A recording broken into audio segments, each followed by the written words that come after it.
Vegetable கடைக்கு போகலாம், இல்லைன்னா ஒரு தெருவோரத்துல போயிட்டே இருக்கலாம்.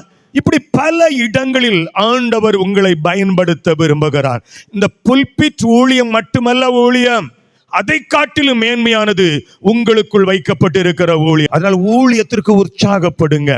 ஊழியத்திற்கு ஆண்டவருடைய சமூகத்தில் வாங்க. ஆண்டவர் உங்களை கொண்டு எதையோ செய்ய விரும்புகிறார். காரணம், தேசம் அழிகிறது. ஒருவேளை இன்றைக்கு இந்த வார்த்தை இப்படி விதமாக ஆண்டவர் பேச சொல்ல சொன்னார். இன்றைக்கு வருகும் வழியில கூட நீங்க பல சூழ்நிலைகளை சந்திச்சிருப்பீங்க. அந்த சூழ்நிலைகளை பார்த்திருந்தா உங்க இறுதி, ஐயோ இந்த ஜனங்களை விதமாக அழிந்து கொண்டு இருக்கிறாங்களே, ஐயோ இந்த ஜனங்களை விதமாக மோசம் போய் கொண்டு இருக்கிறார்களே, இவ்விதமாக இவர்களை விடுவிப்பது யார் என்று நிச்சயமாக இங்க இருக்கிற யாருடைய இருதயத்தில் ஆகிலும் தோன்றி இருக்கும். அப்ப இவர்களுக்கு ஊழியம் செய்வது யார்? ஆண்டவரே, எங்க பாஸ்டரை பலப்படுத்தும், எங்க ஊழியக்காரர்களை பலப்படுத்தும். போதாது, போதாது, போதவே போதாது. பரலோகத்தில் இருந்து சிலதை கொண்டு வந்து தேசத்து ஜனங்களுக்கு கொடுக்கும்படியாக ஆண்டவர் உங்களை எதிர்பார்க்கிறார். ஹல்லேலூயா.